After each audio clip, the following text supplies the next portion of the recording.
ಇನ್ನು ರಾಜಶೇಖರ್ ಸಾವಿಗೆ ಭರತ್ ರೆಡ್ಡಿನೇ ಕಾರಣ ಅನ್ನುವಂಥದ್ದನ್ನ ಕೂಡ ಆರೋಪಗಳನ್ನ ಮಾಡಲಾಗ್ತದೆ ವಿಪಕ್ಷದಿಂದ. ಕೂಡಲೇ ಶಾಸಕ ಭರತ್ ರೆಡ್ಡಿಯ ಬಂಧನ ಆಗಬೇಕು ಅನ್ನೋದು ಆರ್ ಅಶೋಕ್ ಅವರ ಆಗ್ರಹ.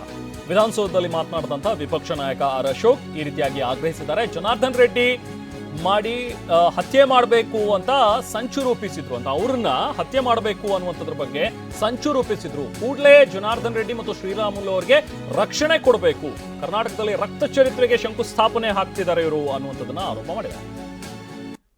ಭರತ್ ರೆಡ್ಡಿ ಮತ್ತು ಅವರ ಬೆಂಬಲಿಗರ ಪ್ರಚೋದನೆಯಿಂದನೇ ಆಗಿರೋದು.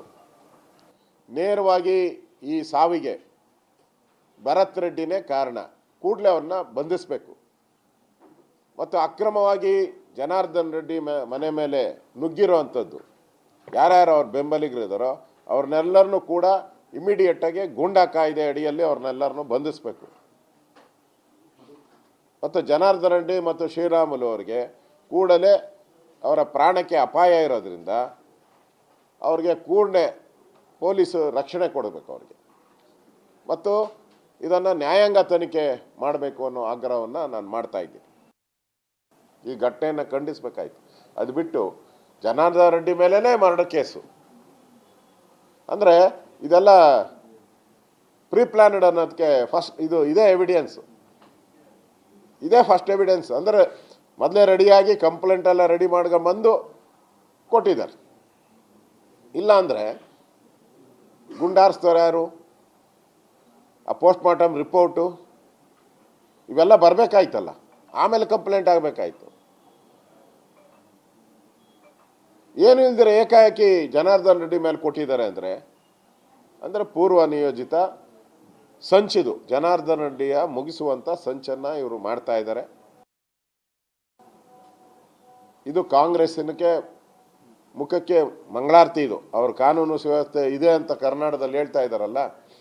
2026ಕ್ಕೆ ಪ್ರಾರಂಭ ಏನು ಅಂದರೆ 2026 ಪ್ರಾರಂಭ ರಕ್ತ ಚರಿತ್ರೆ, ಕರ್ನಾಟಕದಲ್ಲೂ ರಕ್ತ ಚರಿತ್ರೆ ನಡೆಯುತ್ತೆ ಅನ್ನೋದನ್ನು ಒಂಥರ ಶಂಕುಸ್ಥಾಪನೆ ಮಾಡಿದ್ದಾರೆ ಕಾಂಗ್ರೆಸ್ ಅವರು. ಕರ್ನಾಟಕನೂ ಆಂಧ್ರ ಮಾದರಿ ಮಾಡ್ತೀರಿ ಅಂತ, ಆಂಧ್ರ ಮಾದರಿಗೆ ನಾವು ಹೋಗ್ತೀರಿ ಅನ್ನೋ ಸಂದೇಶವನ್ನು ಈ ಸರ್ಕಾರ, ಈ ದುರುಳ ಸರ್ಕಾರ ಕೊಟ್ಟಿದೆ. ಇನ್ನು ಛಲವಾದಿ ನಾರಾಯಣಸ್ವಾಮಿ ಅವರು ಕೂಡ ಮಾತಾಡಿದ್ದಾರೆ. ರಾಮುಲು ಮತ್ತು ರೆಡ್ಡಿ ಮೇಲೆ ಸರ್ಕಾರಿ ಪ್ರಾಯೋಜಿತ ದಾಳಿ ಇದು ಅನ್ನುವಂಥದ್ದನ್ನ ಹೇಳ್ತಾರೆ. ಪರಿಷತ್ ವಿಪಕ್ಷ ನಾಯಕರಾಗಿರುವಂತಹ ಛಲವಾದಿ ನಾರಾಯಣಸ್ವಾಮಿ ಅವರು ಕಿಡಿಕಾರಿದ್ದಾರೆ. ಜನಾರ್ದನ್ ರೆಡ್ಡಿ ನಿನ್ನೆ ದಾಳಿಯಿಂದ ಹೇಗೋ ತಪ್ಪಿಸ್ಕೊಂಡಿದ್ದಾರೆ, ಇಲ್ಲದೇ ಇದ್ದಿದ್ರೆ ನಿನ್ನೆ ಅವರ ದೇಹ ಅಲ್ಲಿ ಬಿದ್ದಿರ್ತಿತ್ತು. ಭರತ್ ರೆಡ್ಡಿ ಮತ್ತು ಸತೀಶ್ ರೆಡ್ಡಿ ಕೂಡಲೇ ಬಂಧನ ಮಾಡಬೇಕು ಅಂತ ಹೇಳಿ ಆಗ್ರಹಿಸಿದ್ದಾರೆ.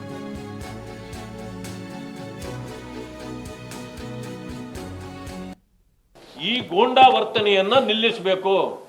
ಇವತ್ತು ನಾವು ಮೊದಲಿಂದ ಹೇಳ್ತಾ ಬರ್ತಾ ಇದ್ದೇವೆ, ಇಡೀ ರಾಜ್ಯದಲ್ಲಿ ಕಾನೂನು ಸುವ್ಯವಸ್ಥೆ ಹದಗೆಟ್ಟಿದೆ.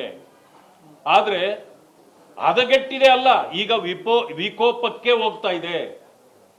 ಇದು government sponsored attack, government sponsored attack on Sriramulu and ಮಾನ್ಯ ಜನಾರ್ದನ್ ರೆಡ್ಡಿ ಅವರು. ಈಗಾಗಲೇ ಗುಂಡು ಸಿಕ್ಕಿದೆ. ಎಲ್ಲಿಂದ ಬಂದಿದೆ ಅದು ಗುಂಡು? ಅವರನ್ನು ಟಾರ್ಗೆಟ್ ಮಾಡಿ ಹೊಡೆದಿದ್ದಾರೆ. ಬಹುಶಃ ಅದೃಷ್ಟವಶಾತ್ ನಿನ್ನೆ ಜನಾರ್ದನ್ ರೆಡ್ಡಿ ಅವರು ಗುಂಡಿನಿಂದ ತಪ್ಪಿದ್ದಾರೆ. ಇಲ್ಲ ಅಂತಂದ್ರೆ ನಿನ್ನೆ ಅವರ ದೇಹ ಅಲ್ಲಿ ಬಿದ್ದಿರಬೇಕಾಗಿತ್ತು. ಇದು ಟಾರ್ಗೆಟ್ ಇದು. ಆದ್ರಿಂದ ತಕ್ಷಣ ಭರತ್ ರೆಡ್ಡಿ ಅವರನ್ನು ಅರೆಸ್ಟ್ ಮಾಡಬೇಕು, ಸುಧಾಕರ್ ರೆಡ್ಡಿ ಅವರನ್ನ ಅರೆಸ್ಟ್ ಮಾಡಬೇಕು, ಕಾನೂನು ಕ್ರಮ ಜರುಗಿಸಬೇಕು. ಆಮೇಲೆ ಶ್ರೀರಾಮುಲು ಅವರಿಗೆ, ಜನಾರ್ದನ್ ರೆಡ್ಡಿ ಅವರಿಗೆ ಸಂಪೂರ್ಣ ರಕ್ಷಣೆ ಕೊಡಬೇಕು. ಸರ್ಕಾರ ಇದು ಮಾಡಲಿಲ್ಲ ಅಂತಂದ್ರೆ ಇದು ಸರ್ಕಾರವೇ ಇವರನ್ನ ಟಾರ್ಗೆಟ್ ಮಾಡಿದೆ ಅಂತಕ್ಕಂಥದ್ದನ್ನ ಸರ್ಕಾರ ಒಪ್ಕೊಳ್ಬೇಕಾಗತ್ತೆ. ಕಾನೂನು ಕ್ರಮ ಜರುಗಿಸಬೇಕು. ಇದು ಇನ್ವೆಸ್ಟಿಗೇಷನ್ ಆಗಬೇಕು. ಸತ್ಯಾಸತ್ಯತೆಗಳು ಹೊರಗೆ ಬರಬೇಕಂತಂದ್ರೆ ಇದು ಆಗಬೇಕು. ಸರ್ಕಾರ ಇದರ ಹೊಣೆಯನ್ನು ಒತ್ಕೊಳ್ಬೇಕು. ಇದುವರೆಗೂ ಯಾರನ್ನು ಅರೆಸ್ಟ್ ಮಾಡಿಲ್ಲ ಅಂತಂದ್ರೆ it is really target by government.